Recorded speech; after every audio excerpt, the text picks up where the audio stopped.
Fait que c'est à ce moment-là que ça a été vraiment un moment difficile dans ma vie, puis que j'ai écrit une lettre de suicide. Natacha Paquette, 20 ans, a vécu l'enfer au début de son secondaire.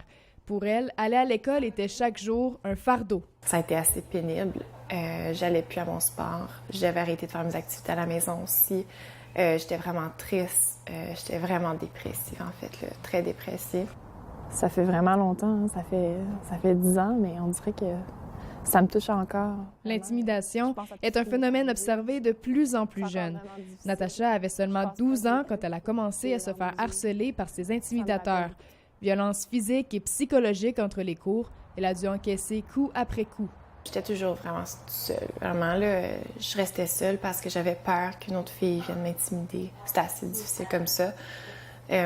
Par contre, on m'attendait aux portes pour me pousser ses casiers. On m'attendait en classe pour me trébucher dans la classe. J'ai fini par manger pendant 5 mois dans les toilettes. Donc, j'allais dans la toilette des filles, puis j'allais manger mon repas. Comme ça, j'étais certaine que personne n'allait m'intimider. Si je voulais juste me réfugier comme en arrière de ma table, puis je voulais que personne me voie. Mais elle n'était pas seule à souffrir en silence. Son mal-être avait aussi des répercussions sur ses proches et sur sa famille. Sa patience était juste pas là, fait que n'importe quoi qui arrivait dans la maison, mais comme on pouvait pas nécessairement bien s'entendre parce que comme quand tu vas pas bien, mais tu vas pas bien. Depuis 2007, la loi 22 du ministère de l'Éducation de l'Ontario prévoit la suspension des élèves coupables d'actes d'intimidation. Malgré tout, l'intimidation est encore bien présente dans les écoles. Selon l'Institut de recherche en santé du Canada, au moins un adolescent sur 3 raconte avoir déjà été victime d'intimidation. Mais la moitié d'entre eux ne dénoncent pas. Encourager les jeunes à venir en parler, à ne pas rester isolés là-dedans, à en parler de plus en plus, qu'on soit victime ou pas, qu'on le voit ou pas, mais de venir en parler. Par contre, les écrits peuvent faire encore plus mal que des paroles ou des gestes. Dans plusieurs cas, l'intimidation passe de la cour d'école à la chambre à coucher, derrière l'écran. La forme de cyberintimidation la plus courante, recevoir des commentaires haineux ou des messages menaçants, voire même agressifs. Et recevoir des insultes via les réseaux sociaux, Natacha l'a vécu.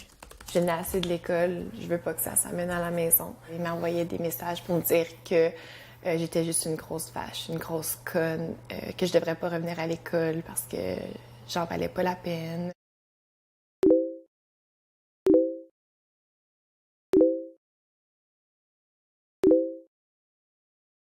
Selon Statistique Canada, plus du tiers des adolescents canadiens ont vu des commentaires inappropriés sur les réseaux sociaux au sujet d'une personne qu'ils connaissent et près de 75% des victimes d'intimidation à l'école se font aussi harceler sur Internet. On réalise pas souvent qu'il y a une personne au bord de l'écran. Les blessures causées par la cyberintimidation ne sont pas visibles. On ne voit jamais la tristesse de l'autre derrière l'écran et c'est peut-être la raison pour laquelle il est facile d'intimider en ligne sans vraiment tenir compte des conséquences. Au niveau de la cyberintimidation, le concept de revictimisation est vraiment important. Donc, de se faire intimider à l'école, par exemple, et puis lorsqu'on arrive à la maison, de se faire victimiser encore sur les réseaux sociaux. Quant à eux, les jeunes trouvent qu'il faut dénoncer les cas de cyberintimidation. Je parlerai à l'intimidateur et je lui demanderai gentiment d'arrêter. Si la personne qui s'est fait intimider se sent mal, je pourrais essayer de la consoler, mais encore là, ce n'est pas de mes oignons. Alors, j'irai plus voir la personne qui intimide. Si ça va comme trop loin, tu peux faire comme un report et tu peux reporter ça. Si c'est un plus gros problème, alors je vais probablement m'éloigner pour ne pas être en trouble moi-même. Natacha va mieux maintenant, mais elle garde encore des traces de cette dure période de sa vie. Aujourd'hui, je me dis, mon Dieu, c'est des commentaires assez immatures, mais à ce moment-là, ça t'atteint, là, veux pas, t'es atteint par n'importe quel commentaire et jugement des autres. Même si ça fait 10 ans, ces commentaires-là, on s'en rappelle encore, puis ça reste imprimé sur moi. Marie-Cabelle Avance, La Cité, Ottawa.